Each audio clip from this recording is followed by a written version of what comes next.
Hi all, welcome to എജുവലി. ഇന്ന് ഞാൻ ക്ലാസ് അല്ല, പക്ഷേ നമ്മളുടെ PDF മെറ്റീരിയലിനെ കുറിച്ച് പറയാനാണ് വന്നിരിക്കുന്നത്. DBMSന്റെയും ജാവാസ്ക്രിപ്റ്റിന്റെയും സിലബസ് ഓറിയന്റഡ് ആയിട്ടുള്ള PDF ഓൺലൈൻ നോട്ട്സ് എജുവലിയിൽ ലഭ്യമാണ്. അതിനകത്ത് വരുന്ന ഡീറ്റെയിലും കാര്യങ്ങളൊക്കെയാണ് നിങ്ങൾക്ക് സ്ക്രീനിൽ കാണാൻ കഴിയുന്നത്. നമുക്കിവിടെ പേയ്മെന്റ് വരുന്നത് പെർ മൊഡ്യൂളിന് 75 രൂപയാണ് വരുന്നത്. ആൻഡ് അത് പേയ്മെന്റിന്റെ സ്ക്രീൻഷോട്ട് അയച്ചു തരുന്ന സമയത്ത് നമ്മളൊരു ഇമെയിൽ അഡ്രസ്സ് നിങ്ങളിൽ നിന്ന് കളക്ട് ചെയ്യും. ആ ഇമെയിൽ അഡ്രസ്സിലേക്കാണ് നമ്മളുടെ ഫയൽ ഷെയർ ചെയ്യുന്നുണ്ടാവുക. കമ്പ്യൂട്ടറിലോ മൊബൈൽ ഫോണിലോ ഒക്കെ വെച്ച് ഉപയോഗിക്കാൻ പറ്റുന്നതായിരിക്കും. പക്ഷേ ഡൗൺലോഡ് ഓർ പ്രിന്റ് ഓപ്ഷൻ ഉണ്ടാവില്ല. ഓൺലൈൻ PDF ആണ്. നിങ്ങൾക്ക് ഫോണിൽ അല്ലെങ്കിൽ കമ്പ്യൂട്ടറിൽ വായിക്കാൻ പറ്റുന്ന രീതിയിലുള്ള റീഡ് ഓൺലി മോഡിലുള്ള ഫയൽസ് ആണ് നമ്മൾ എപ്പോഴും പ്രൊവൈഡ് ചെയ്യാറുള്ളത്. സെക്യൂരിറ്റി റെസ്ട്രിക്ഷൻസിന്റെ ഭാഗമായിട്ടാണ് നമ്മൾ അത്തരം PDFകൾ മാത്രം പ്രൊവൈഡ് ചെയ്യുന്നത്. ആൻഡ് ഇത് നിങ്ങൾ പർച്ചേസ് ചെയ്ത് കഴിഞ്ഞാൽ ലൈഫ് ലോങ് നിങ്ങളായിട്ട് ബന്ധപ്പെട്ടിട്ടുള്ള അല്ലെങ്കിൽ നമ്മളായിട്ട് കണക്ട് ചെയ്തിട്ടുള്ള ആ ഒരു ഇമെയിൽ അഡ്രസ്സിന്റെ ഗൂഗിൾ ഡ്രൈവിനകത്ത് ഈ ഫയൽ എപ്പോഴും കിടപ്പുണ്ടാവും. നിങ്ങൾ വൺസ് പർച്ചേസ് ചെയ്ത് കഴിഞ്ഞാൽ ലൈഫ് ലോങ് അവൈലബിൾ ആയിരിക്കും. നിങ്ങളുടെ മെയിൽ അഡ്രസ്സ് മാത്രം വെച്ച് ഇത് ആക്സസ് ചെയ്യാൻ പറ്റുള്ളൂ. നിങ്ങളുടെ തന്നെ മറ്റേതെങ്കിലും മെയിൽ അഡ്രസ്സ് വെച്ച് നോക്കിയാലും ഈ ഫയൽ ഓപ്പൺ ആക്കാൻ പറ്റില്ല.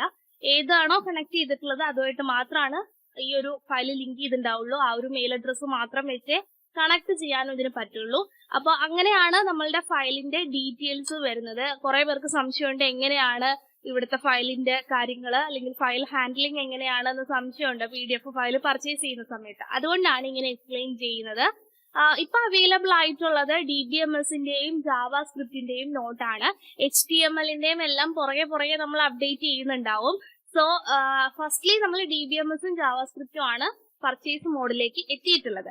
അപ്പോൾ അതിന്റെ ഓരോ മൊഡ്യൂളിന്, അതായത് DBMSന് മൊഡ്യൂൾ മാത്രം പർച്ചേസ് ചെയ്യുകയാണെങ്കിൽ 75 രൂപയാണ്. എല്ലാ മൊഡ്യൂളിനും നമ്മൾ 75 രൂപ വെച്ചിട്ടാണ് സ്പ്ലിറ്റപ്പ് ചെയ്തേക്കുന്നത്.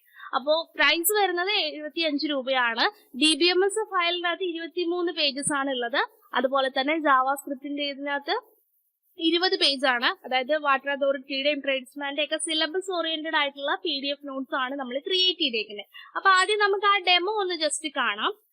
അതായത് ഇതാണ് ജാവാസ്ക്രിപ്റ്റിന്റെ നോട്ട് എന്ന് പറയുന്നത്. ഡെമോയ്ക്ക് വേണ്ടി മാത്രമാട്ടോ ഇത്രയും പേജ് വെച്ചേക്കുന്നത്. മൊത്തം 20 പേജ് ആണുള്ളത്.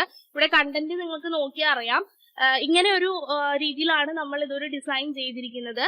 ആൻഡ് നമ്മളുടെ കണ്ടന്റ് വരുന്നത് ജാവാസ്ക്രിപ്റ്റ്, ഫീച്ചർ, അഡ്വാൻറ്റേജ്, ലിമിറ്റേഷൻ, അങ്ങനെ 30 ഹെഡിങ്സ് ആണ് നമുക്കുള്ളത്. ഇതിനകത്ത് നമ്മൾ കംപ്ലീറ്റ് ആയിട്ട് ടേബിളും ഫോട്ടോയും ഒക്കെ വെച്ചിട്ടാണ് ജാവാസ്ക്രിപ്റ്റിന്റെ നോട്ട് റെഡി ആക്കിയിട്ടുള്ളത്. അപ്പൊ ഇങ്ങനെയാണ് നിങ്ങൾക്ക് കിട്ടുന്ന PDF ഉണ്ടായിരിക്കാം. ഓക്കെ, അപ്പൊ അതിനകത്ത് 20 പേജസ് ഉണ്ടായിരിക്കും.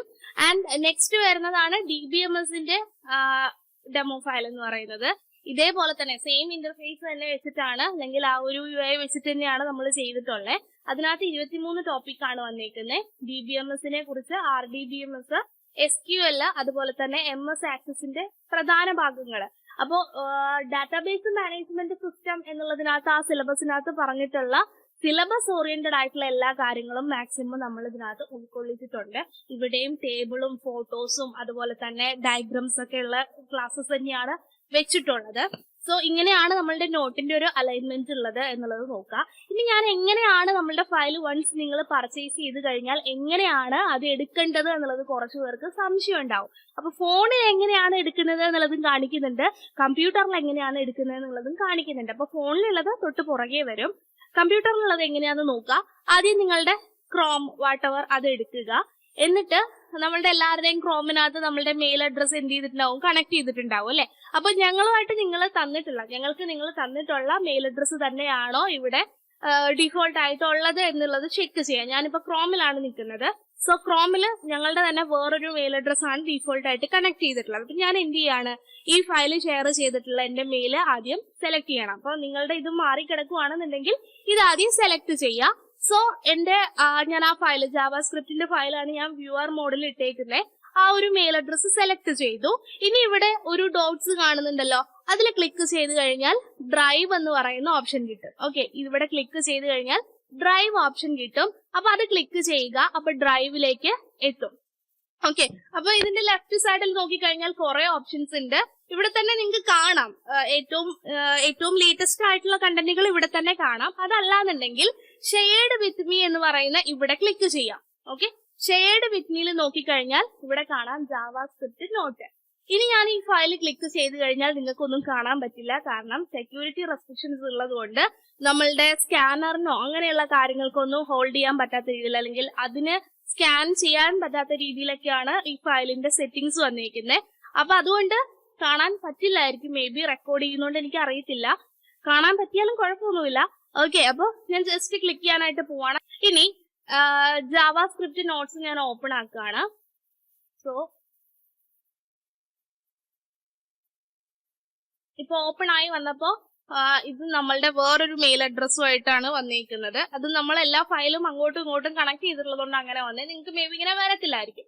ഇൻ കേസ് ഇവിടെ നമ്മളായിട്ട് തന്നിട്ടുള്ള മെയിൽ അഡ്രസ് അല്ല കിടക്കുന്നത് എന്നുണ്ടെങ്കിൽ എഗെയിൻ നിങ്ങൾ എന്ത് ചെയ്യുക, ആ ഒരു മെയിൽ അഡ്രസ് സെലക്ട് ചെയ്യുക. ഓക്കെ, അല്ലാന്നുണ്ടെങ്കിൽ നിങ്ങൾക്ക് ഇത് പ്രിവ്യൂ ചെയ്യുന്നില്ല അല്ലെങ്കിൽ ഡസ് നോട്ട് എക്സിസ്റ്റ് എന്നൊക്കെ ആയിരിക്കും കാണിക്കുക. ഇപ്പൊ ഓൾറെഡി എന്റെ ഈ മെയിലിലും ഈ ഒരു ഫയൽ ഉള്ളത് കൊണ്ടാണ് ഇത് ഓപ്പൺ ആയത്. അങ്ങനെയല്ല, നിങ്ങൾക്ക് ചിലപ്പോൾ ഇവിടെ ഇങ്ങനെ ഒരു ഫയൽ ഇല്ല എന്നൊക്കെ ആയിരിക്കും കാണിക്കുക. അപ്പൊ ചെക്ക് ചെയ്യേണ്ടത് ഇവിടെ കാണിച്ചിട്ടുള്ള ഈ മെയിൽ അഡ്രസ് തന്നെയാണോ കൊടുത്തേക്കുന്നത് എന്നുള്ളത് നോക്കാം. അല്ലാന്നുണ്ടെങ്കിൽ അത് ചേഞ്ച് ചെയ്യാം. സോ ഓപ്പൺ ആയിട്ട് വന്നു. ഓക്കെ, ഇപ്പൊ ഞാൻ ഹൃദ്യ രാഗേഷ് എന്ന് പറയുന്ന ഈ ഒരു ഐഡിയിലേക്കാണ് ഞാൻ വ്യൂവർ മോഡിൽ ഇട്ടേണ്ടായിരുന്നത്. അപ്പൊ നിങ്ങൾക്ക് ഇവിടെ കാണാം, ജാവാസ്ക്രിപ്റ്റിന്റെ നോട്ട് കാണാൻ പറ്റുമെന്ന് വിചാരിക്കുന്നു. ഇല്ലാന്നുണ്ടെങ്കിൽ കുഴപ്പമില്ല, ഞാൻ താഴേക്ക് സ്ക്രോൾ ചെയ്തുകൊണ്ടിരിക്കുവാണ്. ഓക്കെ, അപ്പൊ നമ്മളുടെ നോട്ട് ഇങ്ങനെ എടുത്തിട്ടുണ്ടാവും. ഇവിടെ കണ്ട ഒരു 3 ഡോട്ട് ആണ്, മോർ ആക്ഷൻസ് എന്ന് പറഞ്ഞിട്ട്.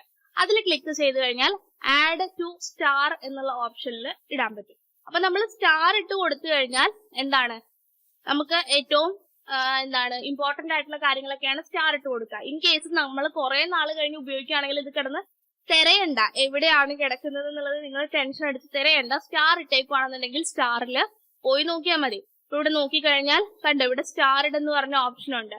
അതിലെടുത്തു കഴിഞ്ഞാൽ ഇപ്പൊ ഇവിടെ വന്നിട്ടില്ല. റീലോഡ് ചെയ്ത് കഴിഞ്ഞാൽ വരും. കണ്ടോ, ജാവാസ്ക്രിപ്റ്റിന്റെ നോട്ട് വന്നേക്കുന്നത് കണ്ടോ. ഓക്കെ, അപ്പോ ഇത്രയാണ് ഫോണില് അല്ലെങ്കിൽ കമ്പ്യൂട്ടറിനകത്ത് ചെയ്യുന്നത്. ഇങ്ങനെയാണ്. അപ്പോ ഇനി ഫോണിൽ എങ്ങനെയാ ചെയ്യണേ എന്നുള്ളത് ഇതിന്റെ തൊട്ട് പുറകെ പറയുന്നുണ്ടാവും. ഇൻട്രസ്റ്റഡ് ആയിട്ടുള്ളവർക്ക് ഈ നമ്പറിൽ കോണ്ടാക്ട് ചെയ്യാവുന്നതാണ്. നമ്മളുടെ അഡ്മിഷൻ എടുക്കുന്ന സെയിം നമ്പർ തന്നെയാണ്. ഈ നമ്പറിലേക്ക് കോണ്ടാക്ട് ചെയ്യുന്ന സമയത്ത് ഡീറ്റെയിൽസും കാര്യങ്ങളൊക്കെ നമ്മൾ ഒന്നുകൂടെ പറഞ്ഞു തരുന്നുണ്ടാവും. ഓക്കെ, അപ്പോ ഫൈൻ, താങ്ക് യു.